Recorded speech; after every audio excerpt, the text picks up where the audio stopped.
you was backstage at the Academy Awards. You had just won.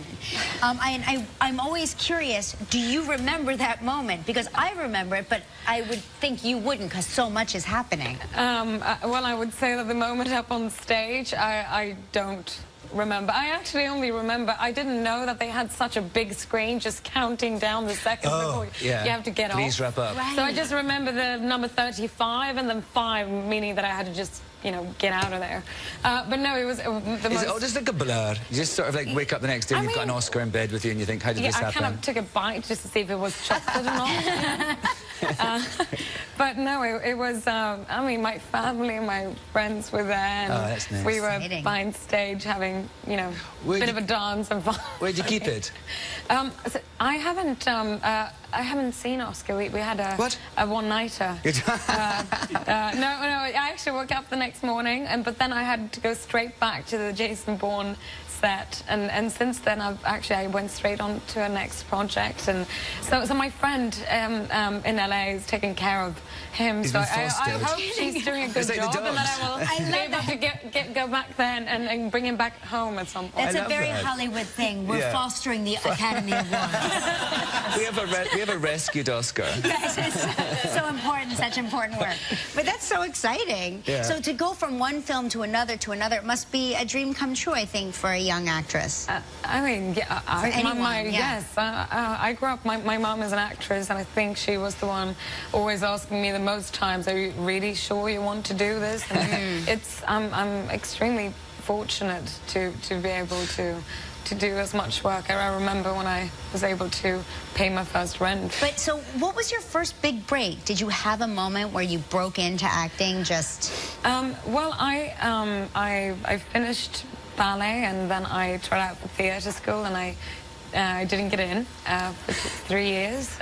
Who's on top and who's on bottom now? So I actually met a lot of people who were producers in film and theatre, and I thought, they told me that they had gone through law, so I decided that I was going to go to university and study instead. But then a week before I started, I got a role in my first feature film. Wow. And yes, but before that I had done some TV. Were you in a soap opera?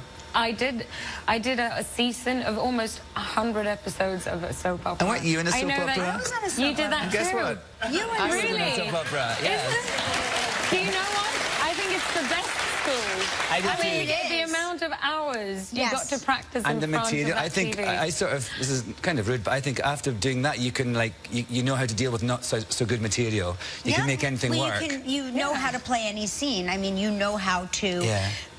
You can have a writer say, in this scene, you were just caught in bed with your brother, but you found out he's really your father, and he's transitioning. Right, and he's transitioning, and you're about to go into outer space, and you go, okay, I got it. And 5, 4, right? I mean, it's very good training ground. What was your most iconic line from your soap? Do you remember? You've arrested the wrong man. I killed Will Cortland. I know it like it was yesterday because I kept saying, but I'm not a man. And they're like, well, you never know. And 5, 4. It's amazing. How about yours? Mine was, it wasn't a line, but I got a girl pregnant. I thought I got this girl pregnant. I was an evil woodcutter. And so she came to the woods to talk about our future life together, and I chopped a tree down on top of her and then strangled her. And as I was strangling her, she was like, I just came to tell you, I'm not pregnant. And that was the end of the episode. That's amazing. I wasn't an American soap operas. Of course, I watched them growing up. Do you remember? I wish it was that mad. Oh, really? You had nothing? But it's not. I love that you were an evil witch. Yeah. You know what they say? So great. Listen, we have to take a commercial break. When we come back, we're going to find out how Alicia became a high roller in Vegas. Wow. So, you play Heather Lee, who's a computer hacker turned head of the CIA's cyber ops unit. What was that like? I mean, I was just, you know, to be able to kind of trying to step into the shoes of such a brilliant young woman was, of course, very interesting. I got the chance to meet a lot of people like her who has similar abilities. So these are real people. Jobs. Like these are real jobs. Yes, of course. This is actually a job that probably didn't exist at the CIA. If you look at the last Jason Bourne movie, in one way, she's kind of a symbol of what has happened in our world since then. Yeah. And I mean, we now live through technology, and we run companies, even governments, and warfare through it. So it's almost with the people I met in her world, many of them are under 30, has several PhDs, started companies at the age of 14, and have been hacking since 4. You know, Yes. but don't have an Oscar though, do they?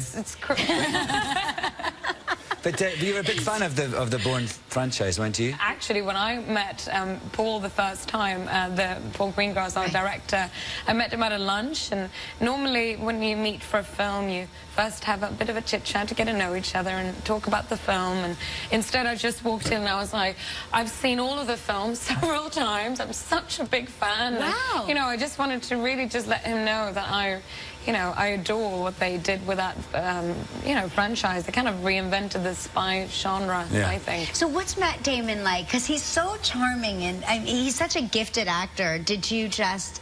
I mean, were you nervous to meet him, or had you met him before? Well, like you said, I got to walk in next to Matt Damon and Tommy Lee Jones and Vincent Cassel, and of course that's... Not too shabby. That is, and could be intimidating, but with someone like Matt Damon, who probably, I think, has maybe some of the best reputation in this industry for being, like, the nicest guy. And he is so down to earth, and I grew up watching... films, when he was very young, being very much a character actor in a lot of dramas, and I love that he kind of then stepped into... Blossomed into a leading man. In the Bourne franchise, and became an action hero. All that work he's had done, it's really paying off. For the entire world. But wait, didn't you go gambling with him? Well, I mean, I think this was his 4th film that he shot in Vegas. So I actually asked him, I was like, can you give me some tips? I've not really been playing a lot, and over the 5-6 weeks we were there, I was good. I only played 4 times, and I had this rule that I would maximum put in $100, and if I ever would lose it, then it's definitely time to go to bed. Time to go. Yeah, so that happened twice, but 2 times I did win. What were you playing? Were you playing So I really like to play. I actually very often with my girlfriends we carry around dice in our bag. We like to play Yahtzee. Is that a Swedish thing? Oh, Yahtzee. I like Yahtzee. Yeah, are you in the alleyway playing Yahtzee? I don't know, that's a random thing. Anyway, so they said, you should really try the craps table then. And I was like, so many, different squares, and I was like, how does this work? And they taught me the rules, and I guess I had beginner's luck. I walked away with 22 times the money in 25 minutes. $2,200? Nice. And that means that I will never, ever be able to You can never gamble again. Because it will never, ever happen. Because they want your money back. Yeah, so I'm just going to leave it now, knowing that I left as a winner. Casino, right? Yes, where you win the money, Scorsese. and then they make you come back so they can get all your money back. They lure you. That should be your next film. You should do a gambling film. You really should. Yeah. Jason Bourne opens in theaters on Friday, July the 29th. Thank you very much. Alicia Vikander. Thanks for joining us. So lovely to have you here. Hey, coming up, Joel Kinnaman is here. Stick around. Our next guest in his starring roles in The Killing and House of Cards. Now you can see him in the highly anticipated new film, Suicide Squad. Please welcome Joel Kinnaman.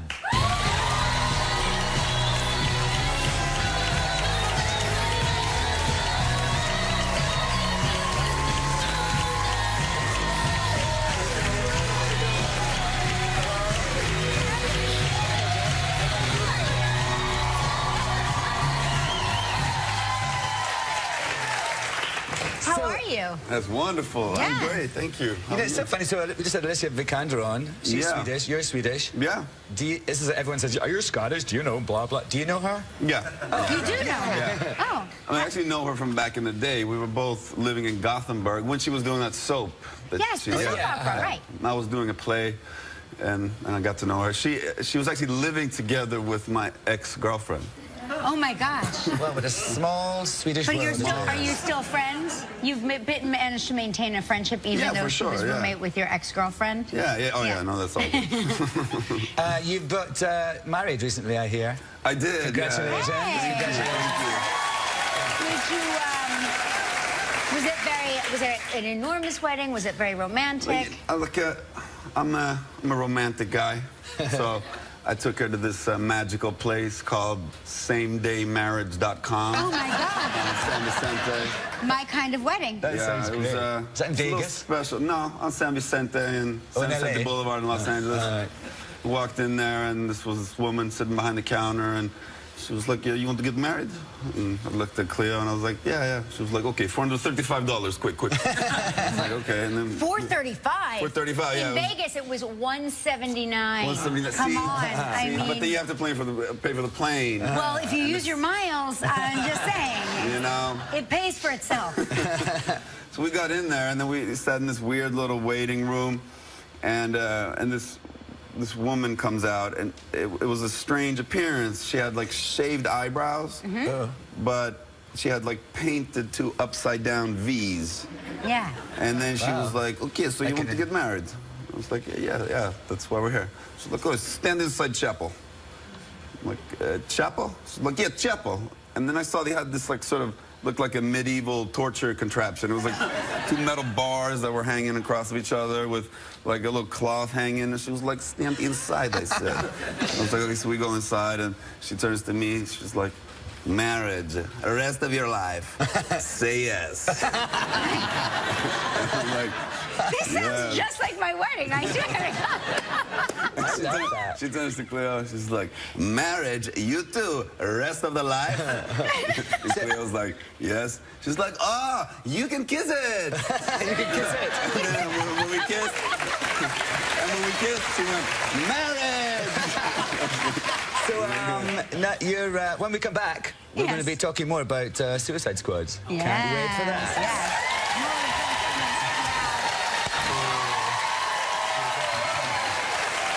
That's so cool. Yeah. You're the commander of the Special Ops Force, right? Yeah. So I'm the guy that's got to wrangle these cats. And they're all bad guys. They're bad guys. See, this movie isn't about good versus evil. It's bad versus evil. Oh, I see. And so, Jim, making it here was quite painful. You got some hurt. Yeah, I mean, we were all training really hard, and so me and Will, we got matching tears of our calf muscle. Really? Yeah, we tore them actually the day after each other. He tore his calf, and then the day after, I had to tear mine too. Yeah, right. You tore yours worse, though, right? Yeah, of course I did. Good. Okay, good. When we showed up to the doctor, when I came there, and he was like, "What the hell are you guys doing over there?" He's like I don't see these like once every 2 years, and it's two every. Don't they have stuntmen anymore? I just have to know, because whenever we have actors on, actors seem to like to do their own stunts, but stuntmen like to do stunts too. I don't like doing this. No. I mean, we have great stunt guys that do a lot of stuff, but do you notice, I always think when I've got a stuntman on a film, it's always like an inflated version of me. You know what I mean? Like, it's always someone who's got much more muscles and they've been inflated. Yeah. But you're inflated already with those guys. He self-inflates. Yeah. He self-inflates. Yes. Yeah. Well, we're excited. This is Suicide Squad. It opens August 5th in IMAX. Make sure you check out Joel Kinnaman in Suicide